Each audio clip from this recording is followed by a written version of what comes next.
There we go. And now I'd like to introduce you to our speaker, Joan McIntyre. Joan is a Master Gardener from the class of 2015, and she has also been one of our, on our board, one of the presidents of our board, Master Gardeners of Northern Virginia, and she's a wonderful speaker as well. So we hope you enjoy the presentation today. And Joan, I'm going to hand it over to you. Okay, good. Thank you. Welcome, everybody. Just for those that are new to the Extension program, Master Gardeners are an organization of trained volunteers that are dedicated to public education on environmentally sound gardening practices. Leslie already mentioned that we have a help desk that you can send emails with your questions and pictures and for information and help. We also, in better times, do plant clinics at the farm market and this central library in Arlington. So hopefully next year we will get back to those as well. We have a number of classes like this, so where we're kind of getting out to the public education, and now that we're doing it virtually, we seem to actually be reaching more people. And then we also have a number of demonstration gardens that you're welcome to go to and wander through and see, how we're actually using plants in different circumstances and give you some ideas and inspiration on what you can do in your own garden. You can check out our website, mgnv.org. It has a huge amount of resources that's worth looking into, including our series on native plants of the Mid-Atlantic, which would give you, plus a lot of information of alternatives to invasives. Virginia Tech Extension Service also has a number of useful information to check. So getting into the program, what I'm going to kind of walk through is what are the watering challenges that people deal with, and also put it into a bit of a broader global perspective. I'll look at strategies to reduce watering requirements, as well as what are your best practices for watering when you need to. I'll talk a little bit about rain barrels, which is again a good option of being able to use non-municipal sources of water for some of your watering needs. And finally, I'll talk a little bit more long-term about how you can actually think about designing or redesigning your gardens into something that is a more water-wise garden and can help reduce the amount of water that you're using. So to start out is what do we mean by water-wise gardening? Essentially, the goal is to work with nature and natural processes so that you can create landscapes that first actually captures the water that we get from the rain and use that to support plants rather than relying on municipal water sources, overall reducing the amount of water required within your yard. And then also the other strategy for that is actually in doing all this, we're actually slowing and cleaning stormwater runoff that's frequently going to flow into the local watershed. And in general, the end goal is to let your garden thrive while reducing the cost and the effort required while gardening and watering.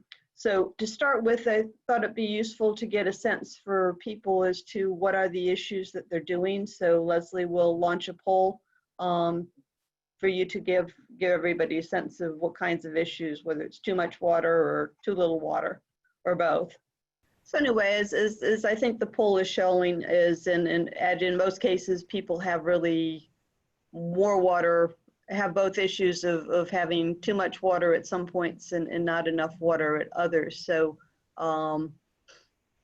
so again, each of them creates its own problems. If things are too wet, and especially if it's not capable of really handling volumes of heavy storms, you're going to get flooding, erosions.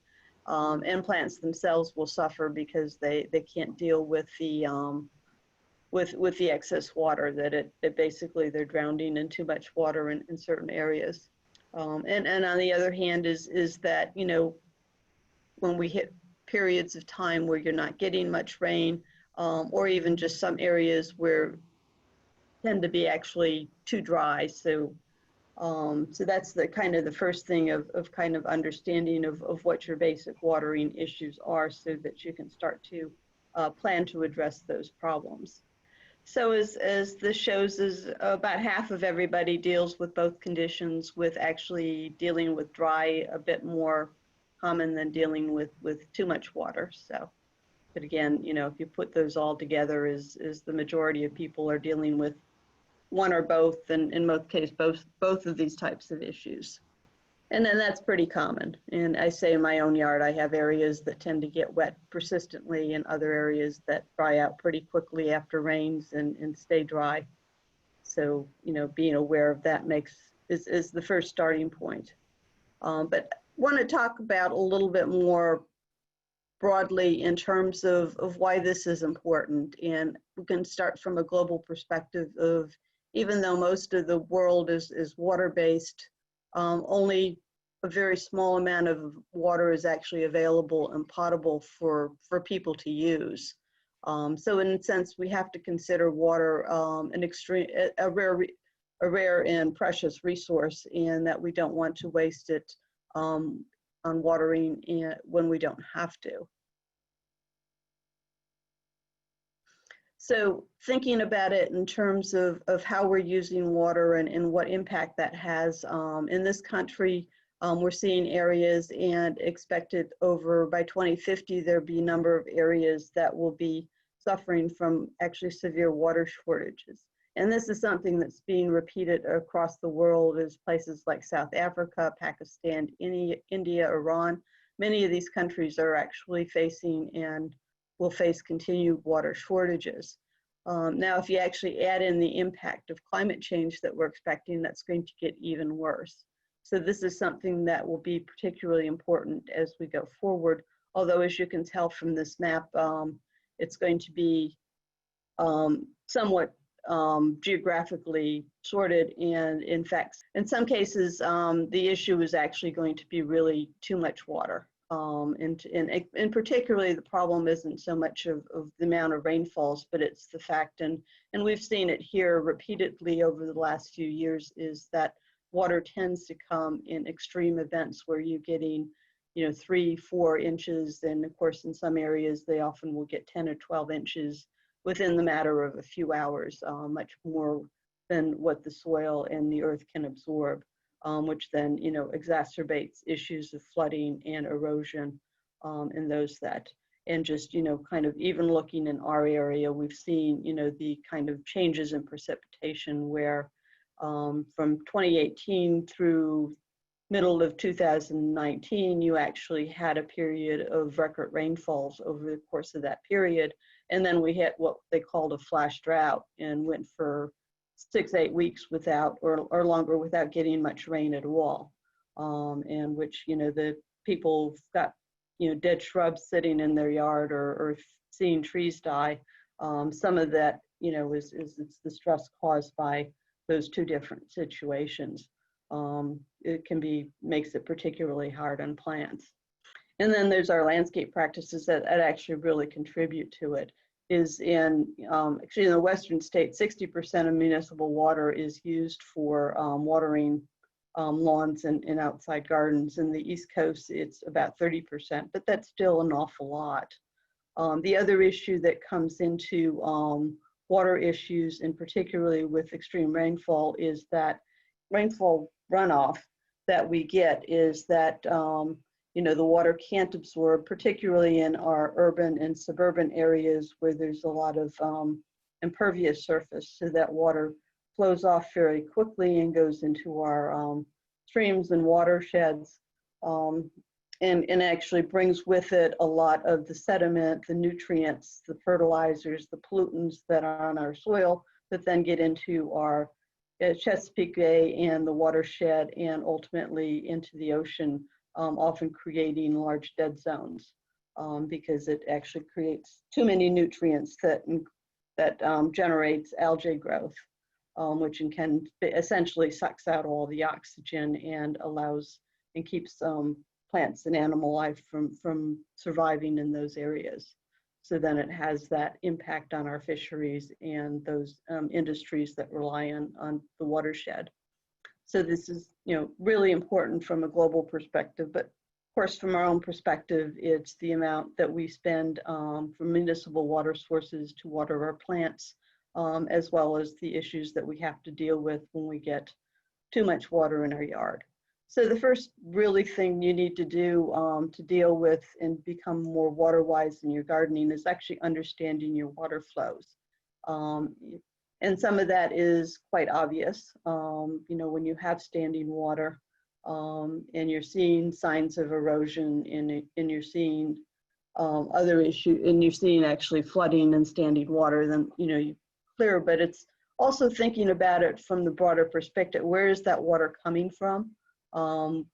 Particularly with some of the development we've seen, many people now are facing what we often refer to as other people's water, is water coming off from, you know, other properties that could be coming off from the street, as well as within your own yard coming from the rooftops and that. So, you know, where does the water come from, and then where does it go? Of course, gravity is the key influence here, because you're really looking at gravity and which way things are going. You know, and obviously it's going to mostly go downhill when you're on any types of slopes, but looking at it more closely. And for example, in my yard, my yard, I'm on kind of the top of the hill. So, you know, fortunately, most of the water flows away from the house. So I don't have any serious water issues that I have to deal with in the house.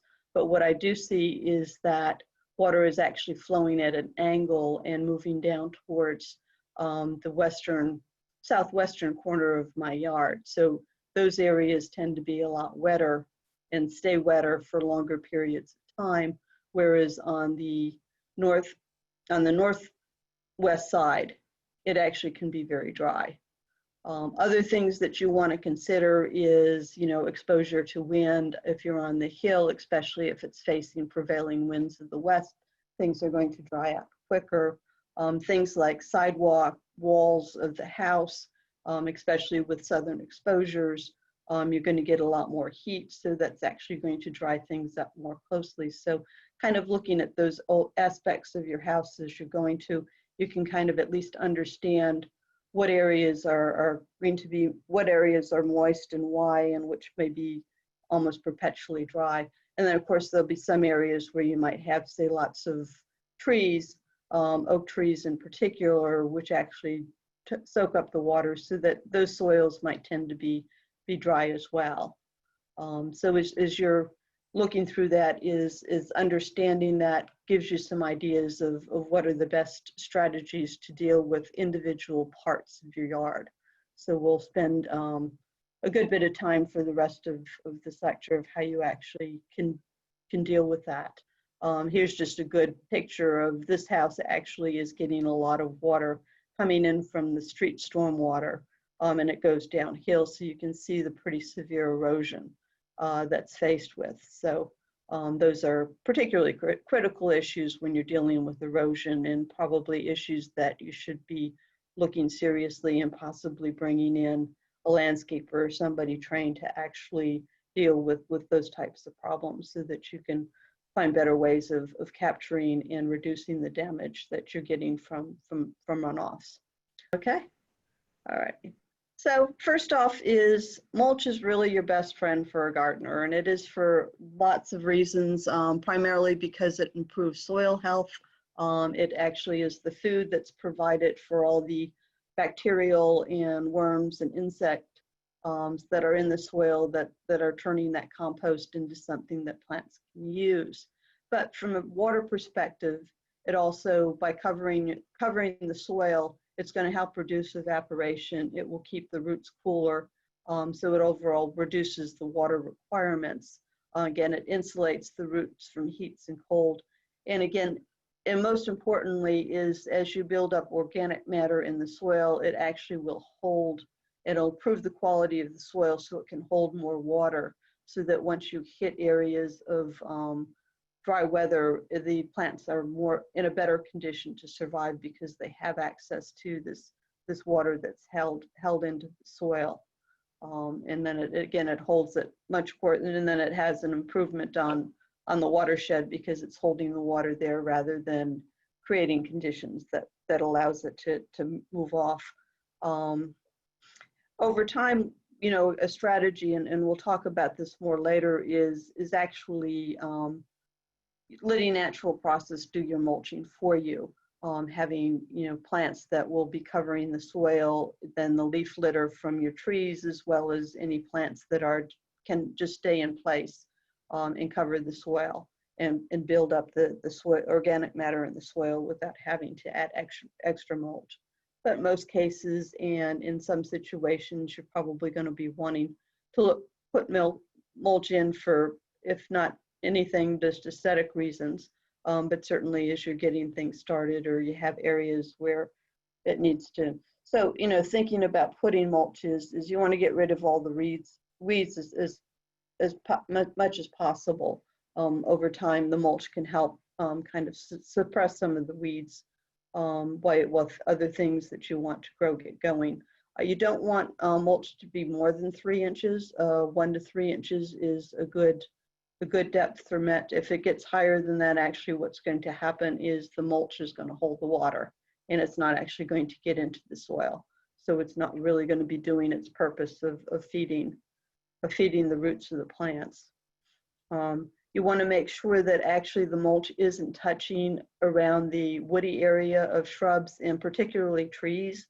Many landscapers use that policy of volcano mulching.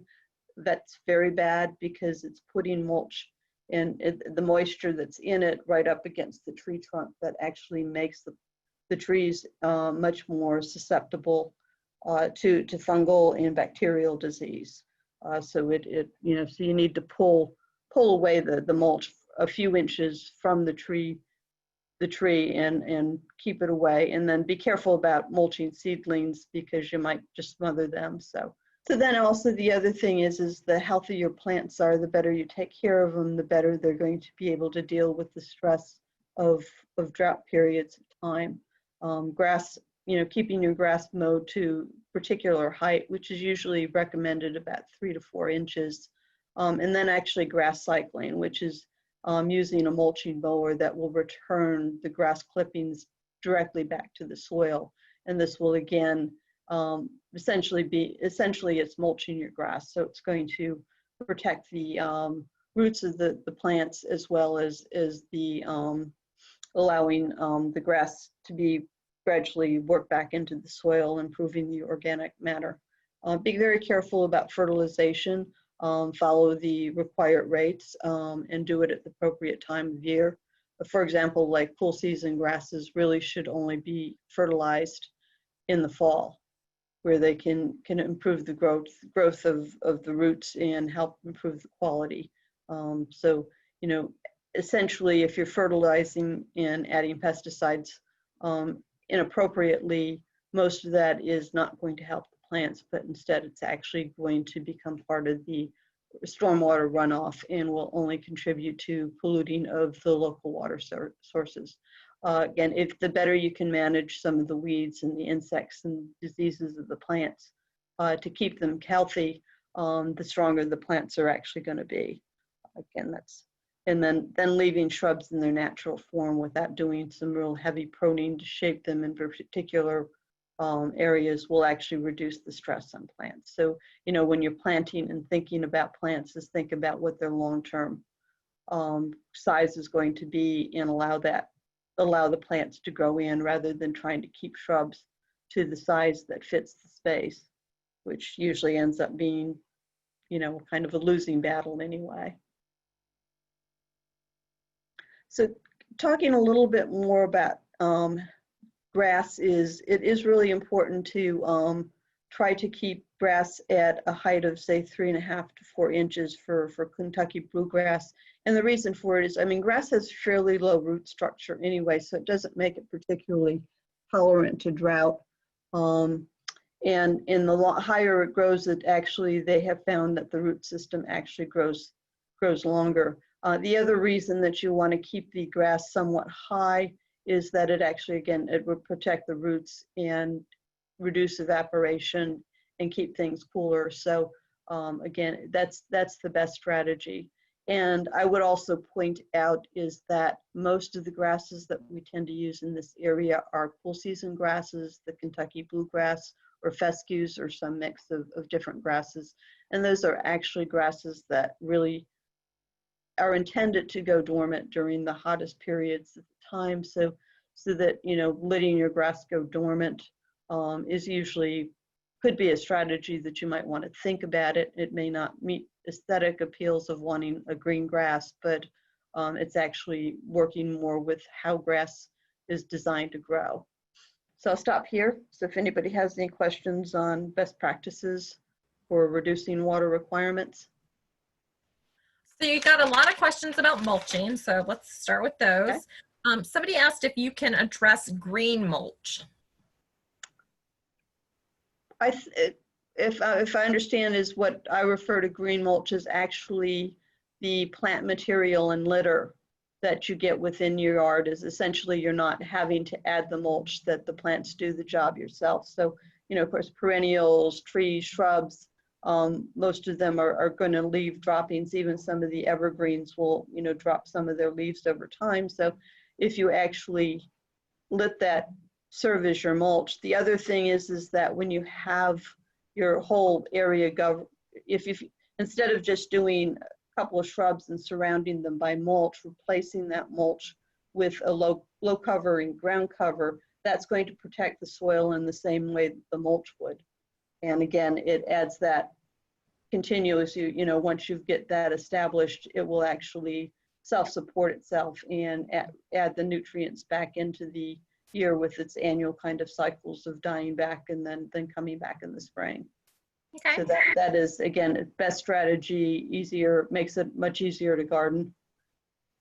Yeah, that's always good. Best work. The neighbor's sewer outlet or their water outlet is about 3 feet from this other person's property line. They're asking, can their neighbor prevent them from funneling water to the sewer system? So does it matter where the water originates from? Like once it's on your property, can you deal with it however you want to? I don't think so. You have to check with the municipal what the certain sources is. I know they certainly don't want you. What you're not supposed to do in your yard is to direct your water into somebody else's yard. But if it's part of a broader sewer system, that may, is probably expected to take water that comes from a whole area. So I would check with the municipal systems and make sure that, and if there is an issue involved. Unfortunately, there tends to be a dynamics between, what people can do on their own property versus what is good for the broader area. Okay. All right. Thank you. Someone has ground bees and they have been told that you don't want to do a lot of mulching if you have ground bees. What's your opinion on that? Oh, absolutely. Especially you should, when mulching, is look for areas that you can leave some bare soil, because the ground bees can't get through a lot of mulch areas. So leaving areas, and if you know where they're nesting, go ahead. Those, supporting our native bees is very important for pollination for the plants that we have, including some of the food plants. So, anything, again, all of these things is balancing and knowing, when to do something and how, and when you might actually take a different strategy. Okay. So supporting those ground bees is great. Okay. Somebody plants a lot of plugs in the early spring. Do you recommend mulching around plugs? I would probably almost think of mulching first and then putting in the plugs. Again, it's if you're really careful and making sure you're not covering the mulch. I know when I've got landscapers that come in and put in mulch, they'll just dump it and spread it around so that, or even some of the plants coming up that haven't quite, I think it might be a little bit more effort for them to get through. So yeah, you want to be careful with those seedlings. Okay. When mulching a vegetable garden, if you pull weeds out of that area, can you use that as mulch? Like just lay it down once the roots are out, or also use straw. This person had heard bad stories about straw having contamination with pesticide and then killing plants. Haven't heard that could be a problem. So kind of knowing where the source of the straw is. The other problem with straw is sometimes it may, hay has actually got the seed heads. Straw is not supposed to have the seed heads, but it could still have the seed heads. So I think you can, with the weeds, it depends on what the weeds are. In one of my big rules is if it looks like it's got some seed heads or something on that, that I'm afraid it's going to create problems for the future, is not to get rid of those. But you know, certainly that would just be additional organic material that you could add in. I think most people kind of pull the weeds and put them out as more of an aesthetic idea of what that is. But you know, it's organic matter, so letting it mulch in place is a good strategy. Okay.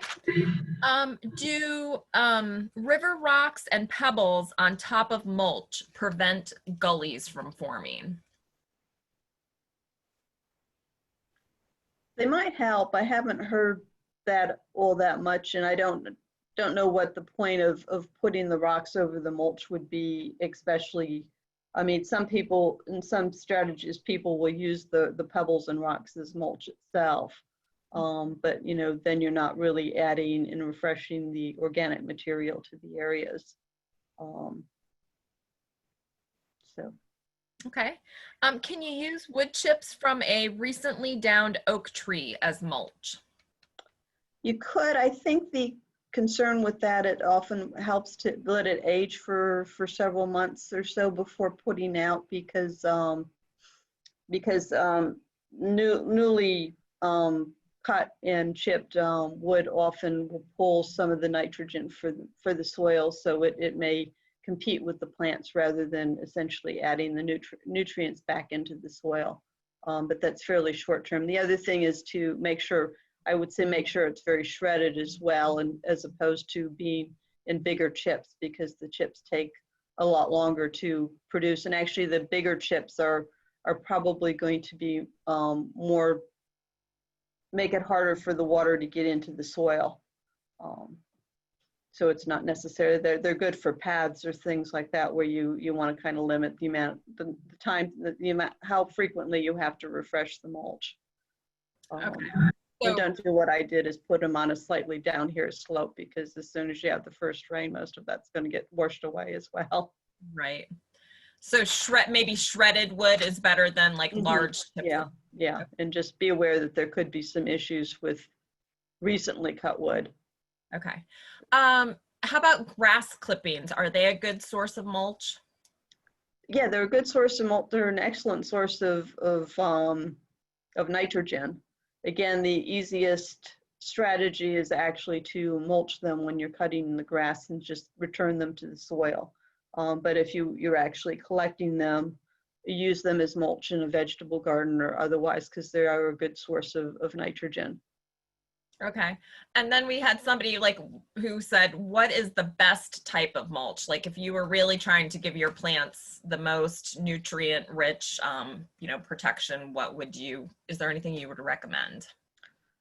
I've tended to go with the leaf mulch that I get from the county, because it's probably the least expensive option. It breaks down fairly quickly. It depends on what some of your aesthetics are. I would certainly avoid anything that's been chemically treated or colored. That's no reason to actually add unnecessary chemicals to your yard. Again, it's probably most important to know where your mulch is coming from. One thing actually to kind of be aware of when you're getting large volumes, like a truckload, and I think I have never had this experience with the county mulch, but sometimes you get something like sour mulch, especially it's been hot and wet.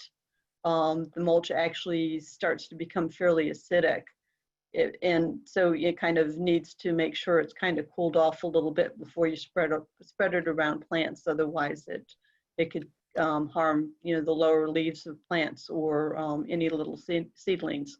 I had that happen last year when instead of getting the leaf mulch, I'd gotten mulch from another company, and that proved to be, and I've heard other people have had similar problems. So just be a little bit aware that issue could happen. Okay. And so last question, can you use compost for mulch? Yeah, that can make a good mulch. It depends on how much you had, and that actually, especially, it's particularly good for vegetable gardens where you're wanting to continue to really increase the nutrient level in the soil, because the vegetables tend to pretty much draw it out much more than you would in a regular kind of landscape garden. So, you can do this as much as you want. There's still going to be points as to how you need to water. So the strategy is, how can you reduce the amount of water that you actually need in watering plants? So of course, the first question comes is when do you water? And the obvious, and of course not so obvious, answer is when the plants need it. So there are different strategies that you can take in terms of observing what's going on. First off is to track the rainfall and weather forecasts. Although weather forecasts can be a bit tricky because, it predicts rain and then it doesn't happen and you've put off watering. But again, if you're getting rainfall amounts of 1 to 1.5 inches a week, you're in pretty good shape. And like right now, it actually is nicely raining, and it's actually a nice steady rain over a long period of time, which is obviously a lot better than 2 or 3 inches in 1 hour, where much more of that's likely to run off rather than being absorbed in the soil. Monitoring the soil moisture is checking through. You can use different strategies. You can use just test is kind of test, dig down a little bit and see how it feels, how moist it is. Or you can actually even just, if you have a screwdriver or something, if putting it into the soil, if it has trouble getting down into the soil, that's a good indication that things might be dry. Certainly observe the plants for any signs of stress. I've noticed that like hydrangea leaves tend to droop. Now in some cases, some plants when it gets pretty hot in the middle of the day will start to droop, and then they kind of recover by the end of the day. But again, as you're observing your plants over time, you can tell when they're starting to look like they're getting droopy and are showing signs of stress. And in some cases, you might actually, I know I've got daylilies that always tend to look bad in July and August as it gets hot and dry. They always come back. So, it's, for some of those plants, is it worth actually watering them, knowing that they're actually going to be surviving anyway? And as mentioned, that's kind of the same with grass, is you can let it go dormant. And then the one thing that as new plantings always are going to need a good bit of extra tender care, particularly from my perspective, is shrubs are probably the most challenging, because in putting in new shrubs, they've also often come in ways of where they're pretty root bound, and it takes a while for that to break it. So trying to plant them in ways that spread out the roots, and then making sure you're just using the existing soil rather than trying to amend the soil will make them a little bit more water resistant. But they do tend to need a bit of extra water so even if the soil around seems to be fairly retaining water and moist, you still might want to pay attention when it gets hot and dry for some of these new shrubs and trees, to make sure that they're getting water right as they're getting established and the roots are spreading out. You do want to water as much as possible in early part of the day to help limit the evaporation, so that most of the water actually gets into the soil.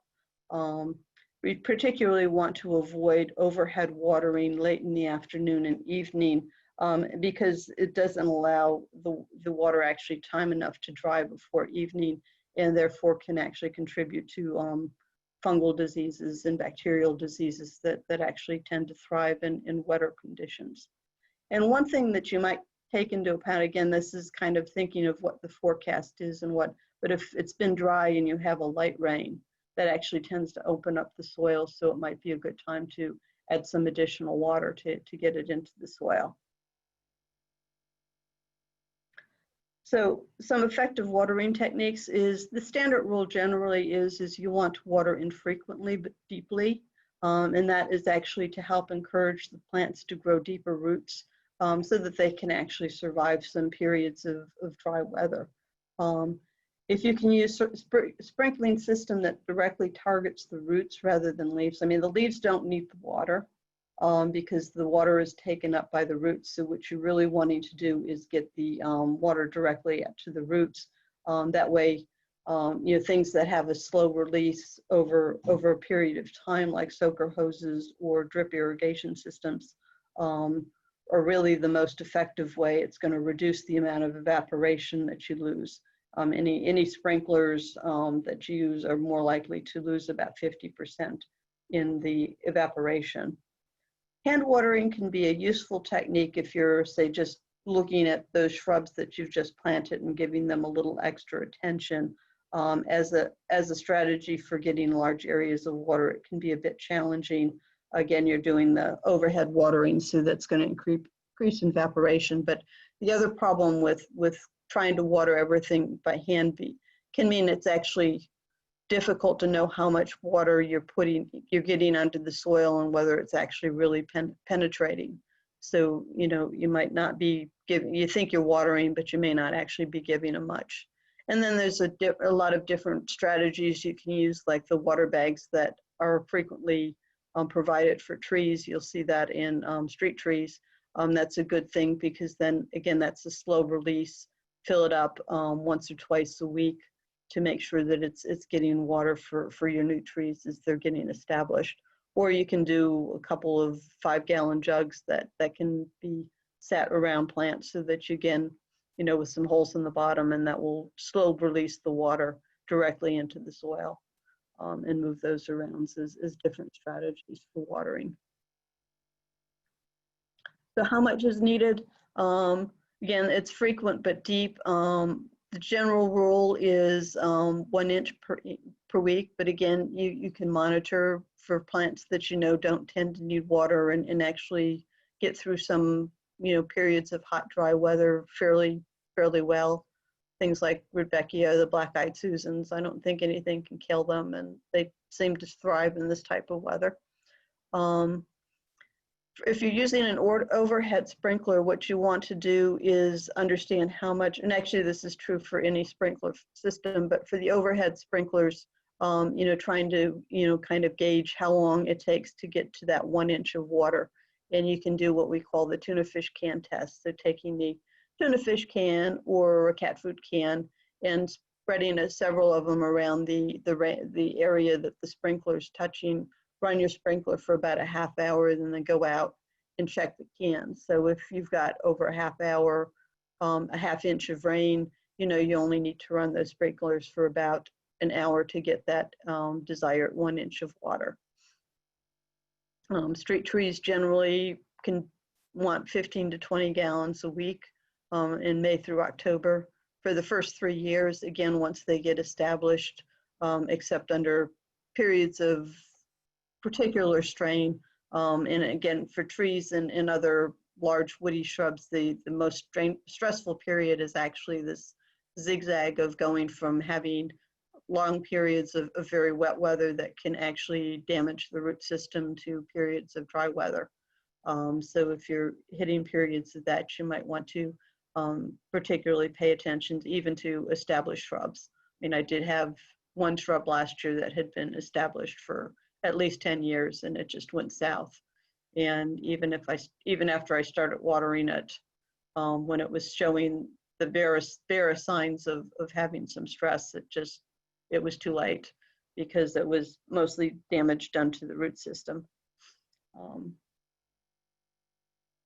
There are a number of useful tools. I find useful using a moisture meter. Also works well with houseplants, but this will tell you, you know, how moist the soil is, so you can't, you don't have to really guess at that. And so if you know, because well, it's been hot and dry for a week, but the soil, because it's, you know, organic, it's holding water, it may still have a good bit of moisture to it. Of course, then if you have trouble actually getting it into the soil, that's obviously a sign that it's too dry. So I did break one once trying to force it into soil that was too dry. Rain gauges are very useful because it's a way of, you know, how much rain you have, because it may have rained for a couple of hours, but if it's a slow rain, it may not have been as much as you thought. So just kind of using that to kind of keep an eye on how much rain you're getting is a useful way of doing that. And because, you know, rain can actually be, you know, you can have a very heavy rain in one area and then a mile or two away, they may not have gotten rain at all. So, you know, trying to follow what's, you know, in the newspapers and that on rain, or just trying to guess is, you know, kind of more problematic. And then the water timer. I mean, for me, that's essential. I mean, before I started religiously using the water timer, I would frequently turn on the sprinklers and then forget until about 4 or 5 hours later that I had it on, particularly with the soaker hoses or something like that. But, you know, so those would be, you know, so having that is extremely valuable. You set it for the amount of time you want to water, and then it will go off automatically. So you've given it what water you need without working extra. And then actually when you're setting up your sprinklers in particular, try to avoid watering the sidewalk. And then the soaker hoses are in the, it's, you know, unlike the overheads,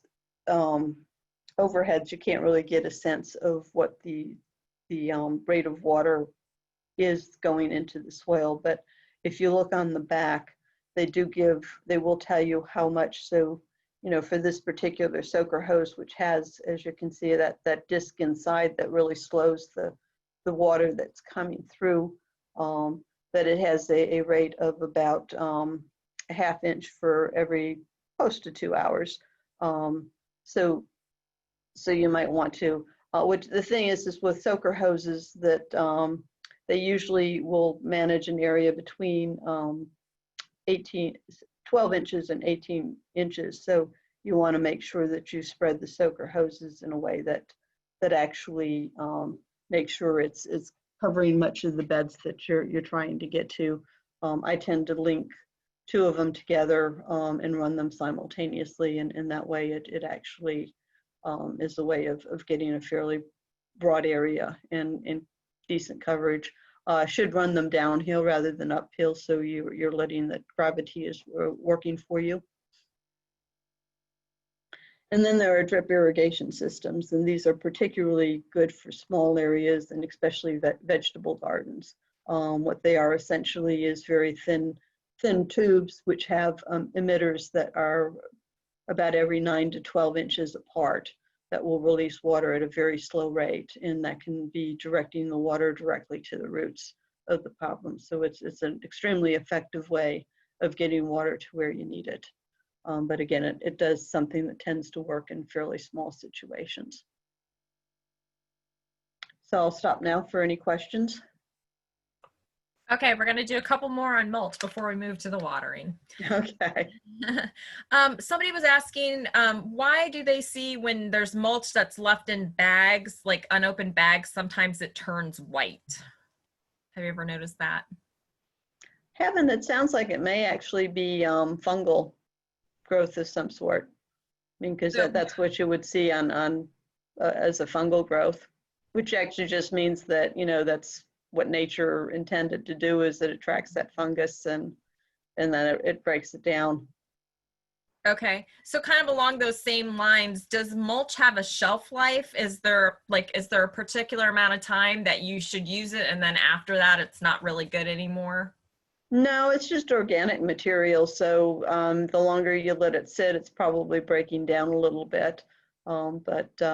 I mean, usually in my cases, especially if you're getting it like in a truck loader that, you know, if it's on grass or something, it's going to actually kill the grass or anything that's underneath it. So Okay. trying to move it. So, but yeah, you know, I'll keep a bag of mulch or compost in the shed until I need it, and, you know, it'll be fine. Okay. Can you elaborate? Somebody wanted a little bit more detail on when you were talking about the sour acid mulch. I believe you said it had gotten too hot, or you had used it. They wanted to know what would be the negative effects of if you had that. It gets too hot, and it actually creates a little bit of an acidic reaction, so that then is detrimental to the plants. So it will kill the plants. In my case, I didn't, you know, in the long run, it didn't have any big impact back, for the plants that were larger, it just really affected some of the lower, and some of the seedlings seemed to bounce back, or they were seedlings that I had quite a few of to begin with, like the violets that I let go to seed anyway.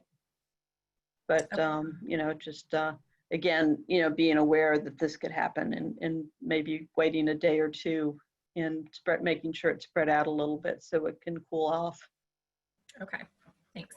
All right, on to watering questions. So somebody says they really like the 5-gallon jug method, but they were wondering if you had any thoughts about letting water stand for a while to let chlorine evaporate. Have you ever heard of issues with chlorine? I've heard of that, yeah. I don't know how much damage it does particularly to the soil. I mean, it's actually going to evaporate pretty quickly, so if you're using something like that, and of course, that's the same water you would be if you had your hose and were, going directly onto the soil.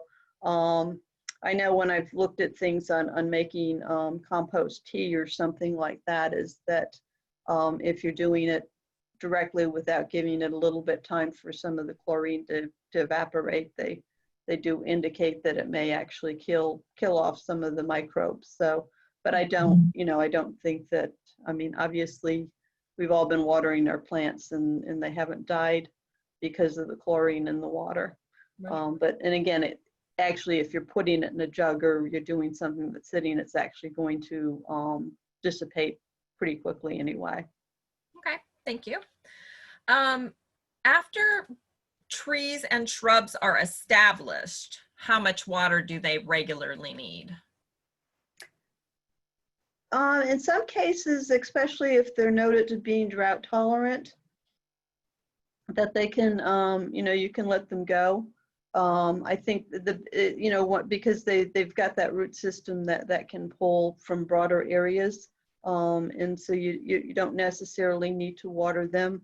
Much of my shrubs I don't tend to water except when they're getting established. But again, if you do get these periods of fairly heavy rains and then hot, dry areas, that the shrubs may be more stressed, so that they might need more water.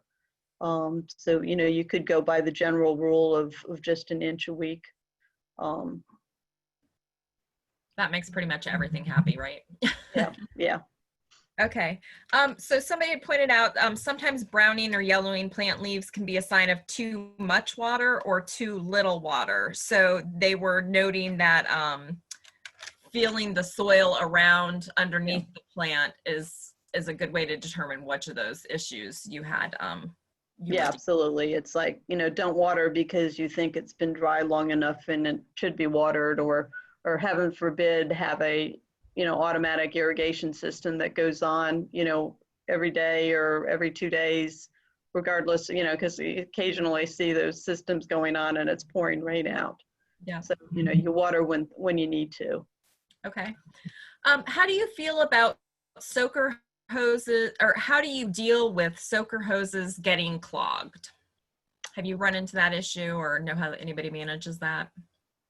I haven't run into that too much. What I did this year is, because the soaker hoses you can just put down and you can leave them for years and they can kind of get buried a little bit in the mulch and that. But I think it's worth testing every few years, just to make sure that they're releasing the amount of water and fairly evenly. I have read a little bit that sometimes the soaker hoses don't evenly disperse water, so maybe more at the top part, at the top rather than and less getting through to the bottom.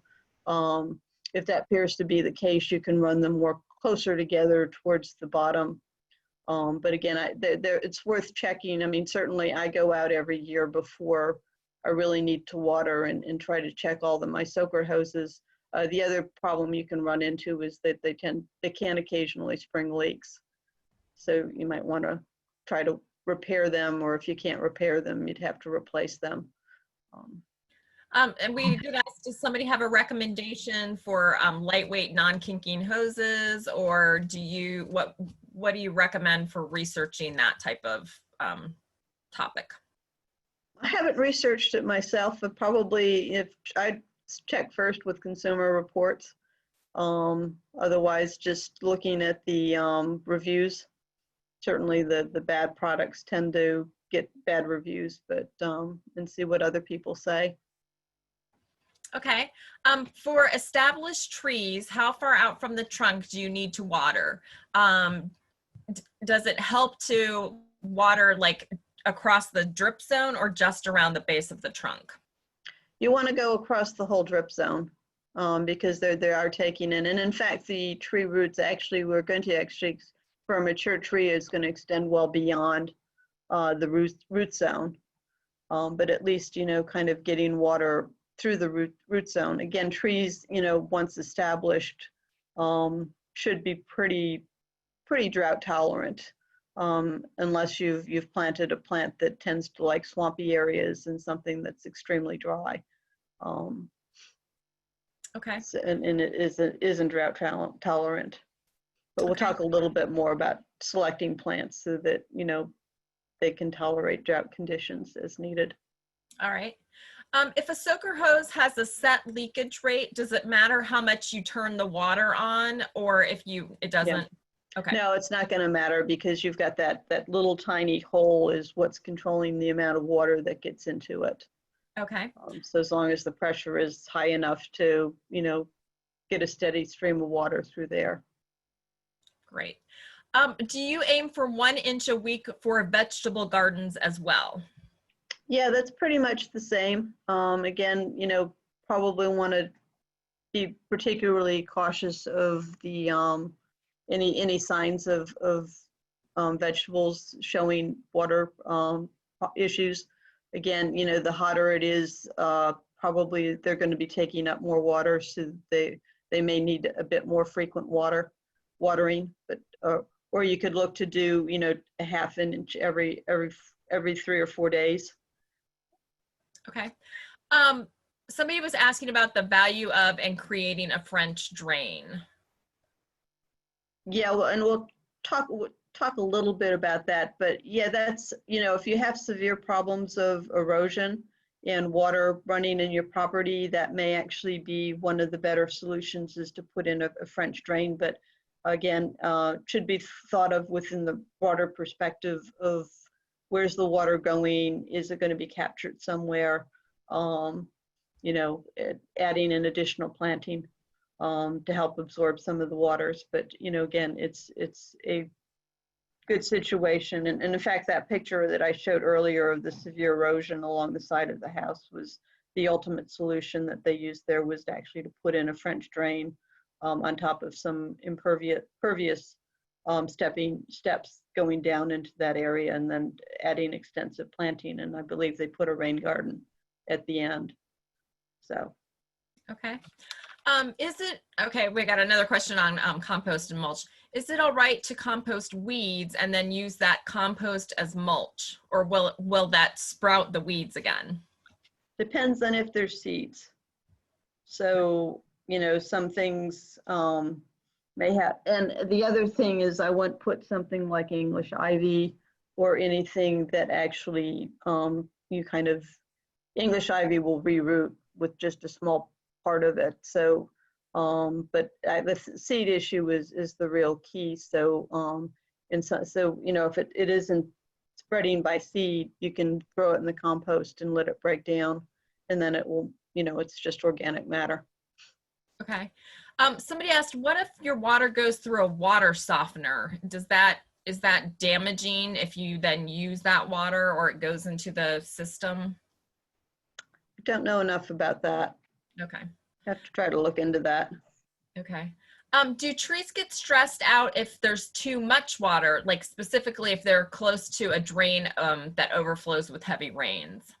Absolutely, it depends on the tree. Some trees are, may be set to tolerate that, but certainly there's been a lot of issues with what they're calling is white oak syndrome. Is a lot of the very mature white oak trees are dying, and the general cause is, the trees getting close to their life cycle, and that they've been under a lot of stress given weather conditions. But and particularly last year when it became much more apparent, the experts are attributing that to the fact that they probably suffered a lot of root damage from excess rain over a certain period of time, and having to sit in more water, and that really reduced the amount of roots that they had. And then you hit again last year's flash drought had an impact. So that was very unfortunate. So yes, again, and we'll talk a little bit more about kind of right tree, right plant, and kind of doing importance of researching and matching plants to the areas. Okay, and we did have a question about native plantings that help absorb water, so I think we'll leave that after you cover that section. But we're good to move on for now. Okay, so I'm going to talk a little bit about rain barrels, because this is actually an excellent way to meet some of your watering needs without actually having to tap into your municipal systems. And they actually have the added benefit of, again, reducing that stormwater runoff that goes into the watershed and contributes to potential pollution and sediment runoff that's problematic. So a rain barrel, or you can have a cistern that can be in a variety of different sizes in that. So it captures stormwater from the rooftops, and then depend in how much runs off depends on kind of the drainage area that you're pulling from. You can actually connect multiple barriers. You can barrels together. You can attach you attach it to the existing downspouts, and then any rain barrel is actually going to have an overflow pipe. So once it fills up, it will have a pipe that will direct, and then you can actually direct where you want that water to go. Generally, it would be kind of away from the plant and hopefully towards some place that could use the extra water. It's going to have a fairly thick screening, and that keeps out a lot of excess debris, and then it keeps out a lot of excess debris, and also will keep out mosquitoes. So those things you want to make. Usually you actually want to set them up a little bit off the ground, a foot or so. That gives it a little extra gravity when you're using it to water plants. As these pictures show, there's all sorts of different things you can do, and depending on how much water you want to capture, and then what you want to do with the water that it is. And then I'll talk a little bit at the end about some of the issues of, kind of taking care of it over the winter. So essentially, in putting in a rain barrel, you want to some extent, match how much rain you would expect in say, a rain event of 1 inch, and what the roof area that it's covering. The rule here is that you get about 600 gallons of water from 1 inch over 1,000 square feet.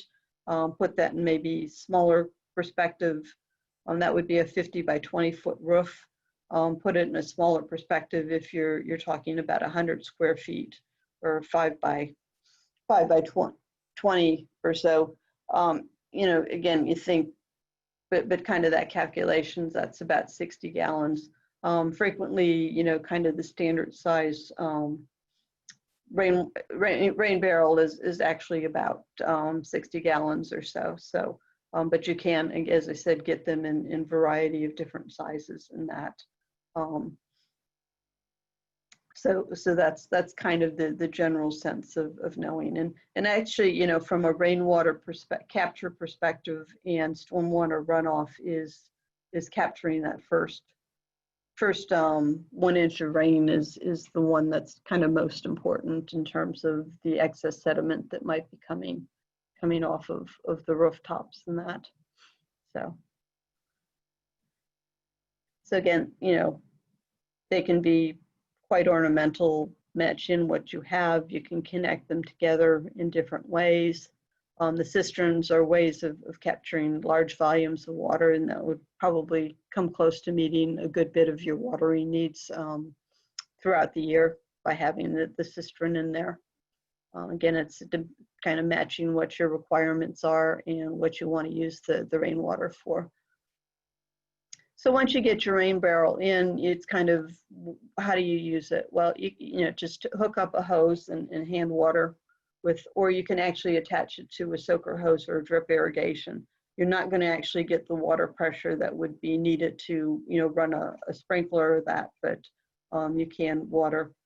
It's best to use with ornamental plants, primarily because it's generally recommended that you avoid fruits or vegetables, or at least water directly to the roots or and not avoiding any of the leafy and edible plants parts of it. And this is because the tests have actually, where they've actually looked at this, they've actually found that the quality of what comes, in rain barrels is actually pretty good, but there's a bit of a concern that in some cases there may be E.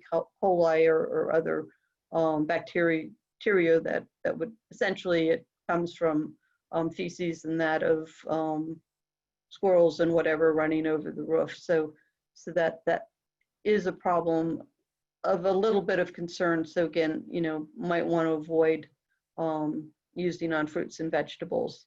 I do keep an eye on, once it fills up, try to use it as you can, or if you're getting, series of different rain events, is go ahead and drain it out before an expected heavy rain, in particular if it's filled up, and in that way you can, have it ready to capture. Probably best to want to disconnect it over the winter. If you, and may need to occasionally clean it if you get algae, to remove the algae and any, kind of clean up a bit. And in some cases, if it's easy enough, you might want to put it in a shed or something. But again, otherwise, just if it's impractical, mine's really too big to actually move or anything, so I just will open it up in the winter and let the rainwater go straight through. And I've got mine connected to where it will irrigate certain parts of my yard. But again, you can get fairly fancy, or you can just hook it up to a hose. Yeah, no, they're a great thing to do, and you can really pretty sharply reduce your need of using municipal water. And it's great for container plants and things like that. Anything that you're going to be doing hand watering with.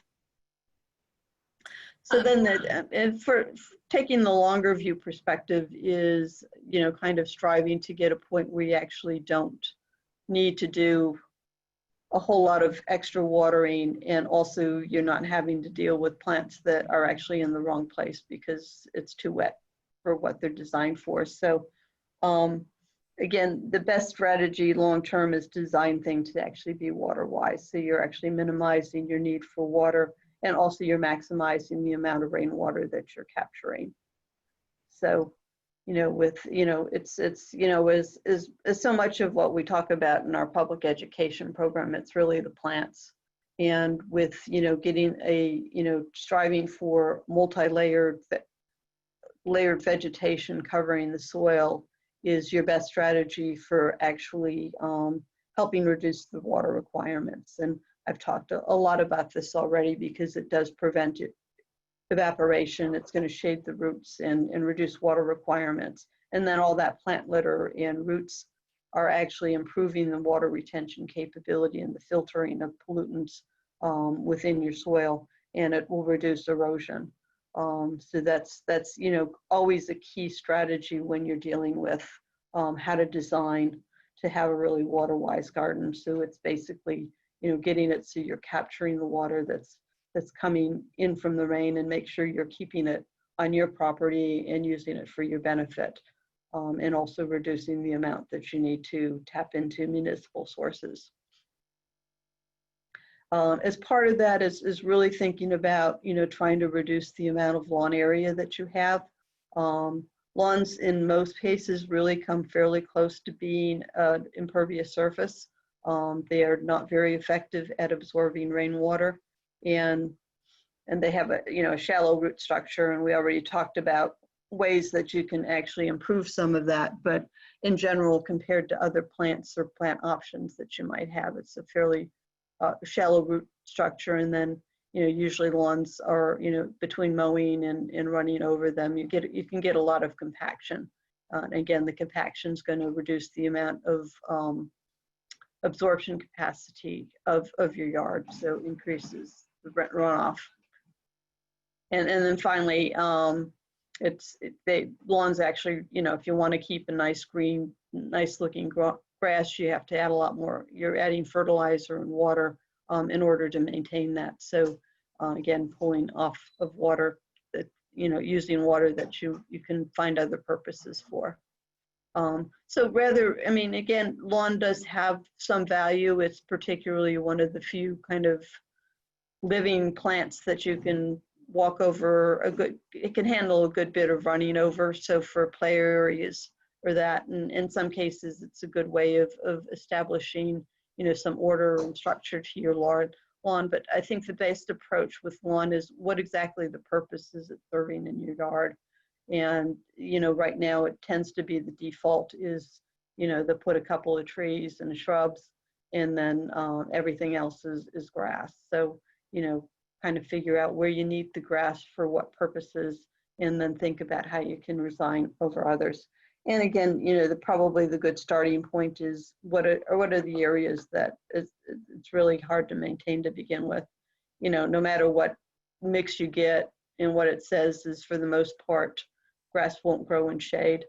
It's hardest to maintain on slopes because, it's hard to cut there. And then look at ways, where do you have a tree? If you have an area of more plantings in that around trees, that's actually better, because basically the fertilizer and nutrient needs of trees are different than that of lawns. So I would always recommend that you meet the nutrient needs of trees over those of lawn. But again, different strategies that over time you can kind of reduce the amount of grass coverage you have to something that actually is going to be more water resistant or water absorbing. And your tree canopy. Trees are great ways of helping to capture and control rainfalls, as the tree canopy in itself actually slows and allows for some evaporation and slower absorption of water into the ground. So again, it reduces that amount of heavy stormwater runoff. Again, the tree roots and the leaf litter are particularly important for improving the soil's ability to absorb water. And then they're actually very good at actually capturing and transforming pollutants into less harmful substance. So can't do better than planting a tree. So I strongly encourage looking for opportunities to increase the tree canopy. They can also reduce the urban heat pattern and huge for wildlife support. So can't say enough about putting in trees. And then it's again, our mantra is right plant, right place. I mean, we strongly encourage native plants because they've evolved to live in our local conditions. So they really are the right plant in the right place. And more likely to survive, and they provide a lot more benefits to supporting local wildlife. However, from that perspective, is you still have to consider the soil conditions in matching the plants, and particularly the moisture as well as the light conditions of the plant. So again, observation of knowing, where in your yard it's likely to be dry and where it's likely to stay moist, where it's getting a lot, where the water is running off with, and then, tailoring the plants that you want to the soil moisture conditions, adding to that some of the light conditions. So couple of ideas, and in fact, this is just really a sampling, and I would encourage people to use some of the resources that are mentioned in the handout on native plant selections. I mean, Master Gardeners has a good, fact sheets on native plants. You can find good tables. I tend to like to use the Plant Nova Natives native plant guide for Northern Virginia, because that, tells you, and those guides will tell you, both what the light conditions are and the moisture conditions. So you can, for drier areas, you'd look for something that actually is considered drought tolerant and also does actually tend to like dry conditions. So again, certain, but the fringe tree, extremely attractive, spring planting, not used terribly often, but it's actually a very nice ornamental plant. Similar, it's the gray wood dogwood is more, dogwoods, you actually have a range of different moisture conditions. So again, in some of these plants, you can find a species that actually meets the situation that you're looking for. Eastern prickly pear, that's the only native cactus on the east of the Mississippi that likes, hot, dry conditions. So, in areas that, really get beat up by the sun, that's a good option. A lot of your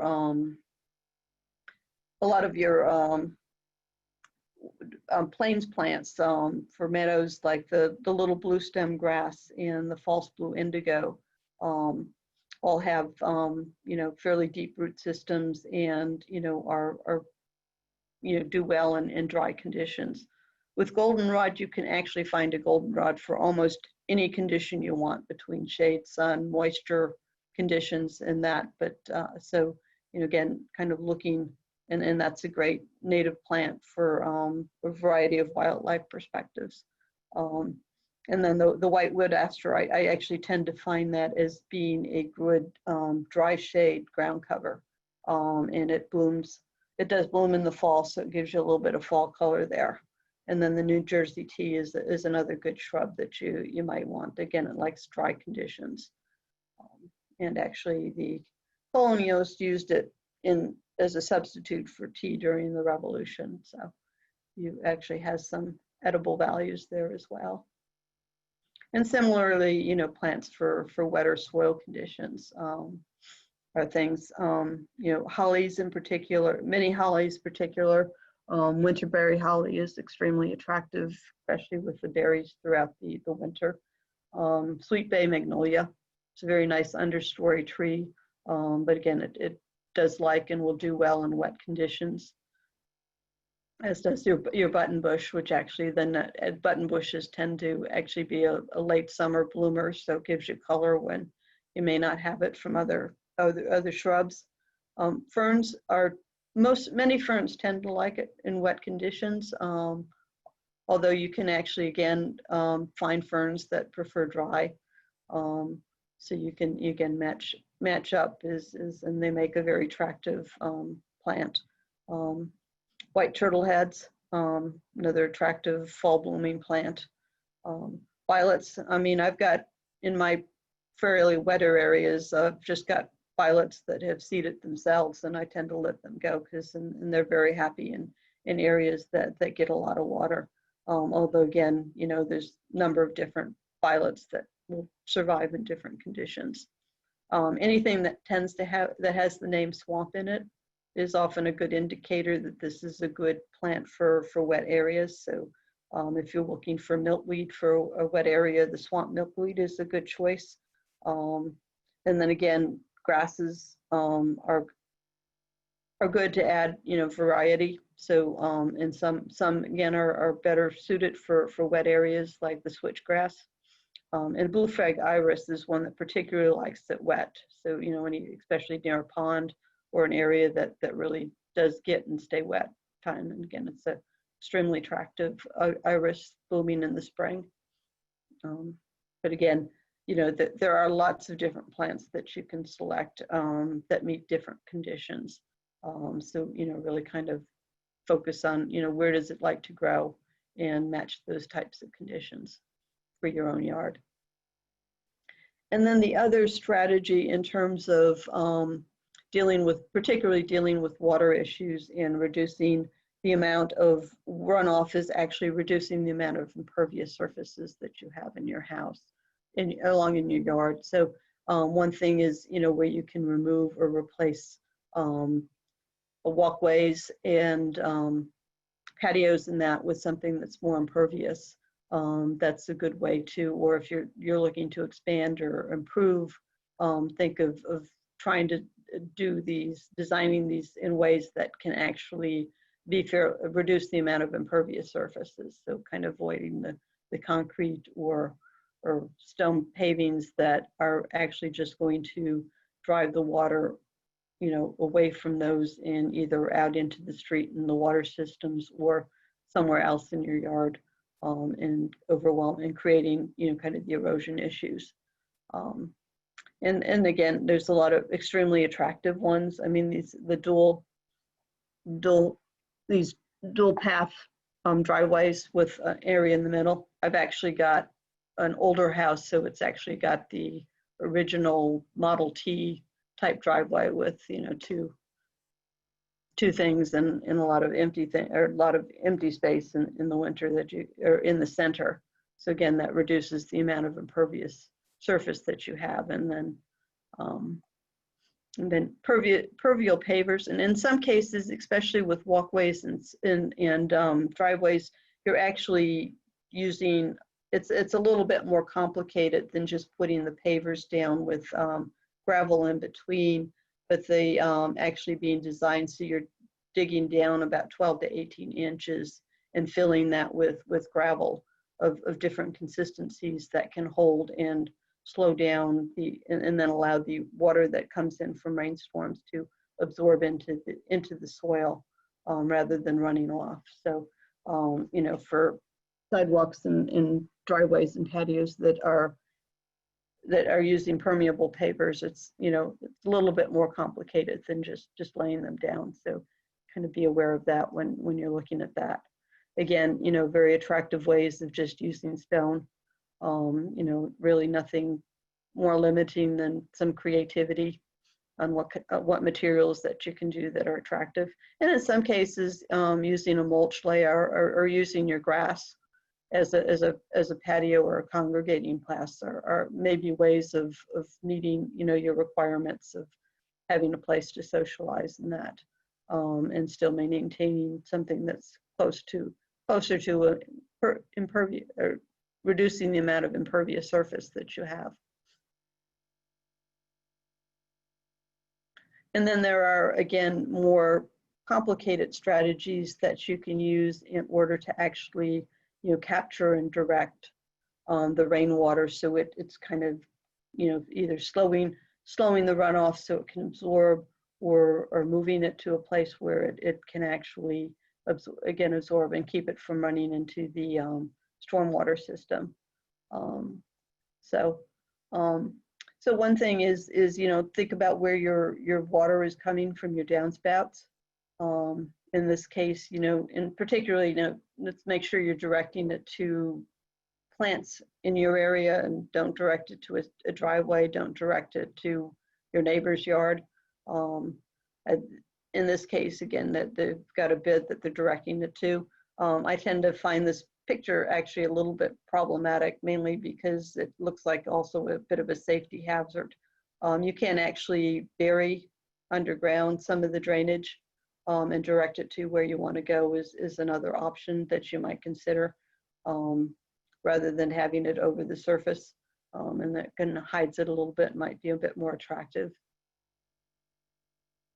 Bioswales, essentially biowhales are kind of a little bit like a river type thing, is basically you're creating an indentation. They usually don't go more than about 6 feet below at the lowest level to actually capture the water and direct it to where you want to go. I mean, generally it's running kind of parallel to a slope and kind of being a bit more like a river. If you kind of think about if you're skiing and you want to keep a kind of a slow pace, you kind of zigzag down the mountain as opposed to going straight down, which you go a lot faster that way. So it's the kind of similar concept of trying to capture and then direct the water so it can absorb the rainwater, and then you know, this is more with rocks and that, but it can be completely vegetated and become just part, and people might not, you wouldn't even necessarily be aware it's there. It's just kind of built in as part of the design of the garden, and then, you know, you add your vegetation to make it attractive. Again, they're going, and then they'll do their job of slowing the water and let it percolate into the ground. Again, you want that water on your yard and not going elsewhere. Rain gardens are a similar kind of strategy. In this case, actually, this is, I think, up in Minnesota, where they actually paid homeowners to absorb some of the runoff from the streets into rain gardens, and that actually sharply reduced the amount of runoff going into the local lake and all the pollution that was coming with it. So again, this is a very attractive vegetated solution to capturing and using rainwater.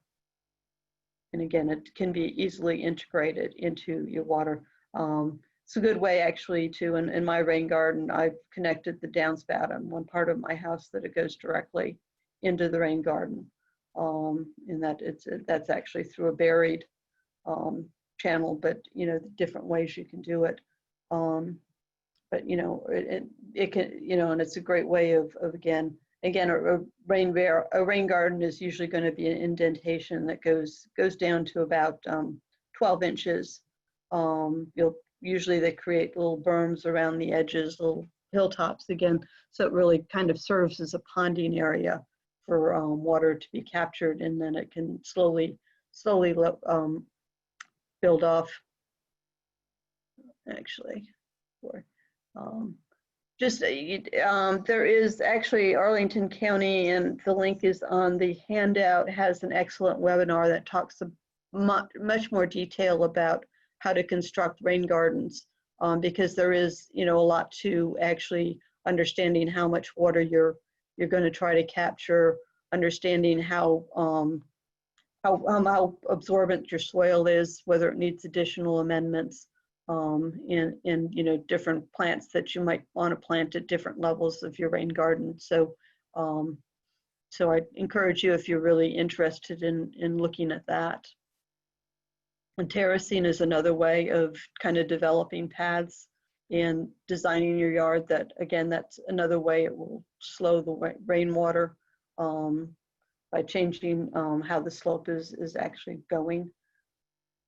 And again, you can use, it can be very attractive, done in very different ways to meet different conditions, including very steep sills, thinking of retaining walls, and even using recycled materials. Lots of option there. And you can also do temporary retaining walls, essentially using core logs, which are made from the from coconut shells, cut up, and that they'll, you know, and these are temporary. So again, you're putting it running parallel to the slope of to a slope, and adding in a lot of trees and other vegetation. So by the time that the core logs actually break down, vegetation will have taken over and doing the job of controlling the erosion, and slowing down the rainwater and capturing the rainwater. You can do a similar thing just by using logs, large branches, even if you've got stones placed in strategic places, can help, you know, kind of shift the direction of the water and keep it from flowing downhill. Yeah. There are a number of different community programs. They've all been modified somewhat because of the coronavirus pandemic this year, but Northern Virginia has a rain barrel program where multiple directions provide workshops where you can actually get pre-made rain barrels at a fairly inexpensive choice. And, you know, putting them together is a lot of fun, of climbing inside the rain barrel to put it all together. So kind of a fun thing to do. Rainwater, and for the municipalities that they're under requirements to reduce the amount of runoff that they're seeing going into the Chesapeake Bay area, so that there are a number of assistance programs that will help pay homeowners for installing conservation landscapes, which could include rain gardens, adding impervious, or replacing impervious surfaces with pervious pavements and other strategies. And you can just, you know, the handouts have this information as well. So you just contact and get information. Arlington has its own Stormwater Wise program where it will give help compensate homeowners and other property owners for adding in conservation, landscape, and impervious pavement and other strategies to reduce. Usually the applications are accepted February through mid-March. They canceled the program for this year, but I think they will hopefully be accepting applications next year for that program. And it's certainly even worth checking in with them to see if they could send somebody out to give you some advice on strategies that you can use to control stormwater. And then there's a lot of tree giveaway programs, the Arlington Tree Canopy Fund, free native plants. They're going to be taking more applications again in the fall, early winter for planting in the spring of 2020. You get a good sized tree. They come out and plant it and everything. They do smaller tree distributions in the fall. So, and I think they're taking registration now, so worth checking out if you live in Arlington. And again, Northern Virginia Soil and Water Conservation District has actually a seedling sale every year where they're selling for a very reasonable price, about 8 or 10 shrubs and small trees. You know, it's kind of first come, first serve. And I know the Alexandria Urban Forestry Steering Committee has tree sales that, again, very attractive prices. You'd have to check with them to see what they're offering. Usually they do it on Earth Day, but I don't think they had that this year. So different options. I just want to thank Joan for her presentation this morning, and thank everybody for joining us today. I have posted up the upcoming classes, and you can join us next week for learning how to get your garden ready for fall and winter planting. So thanks everybody, and we hope to see you next week. Take care.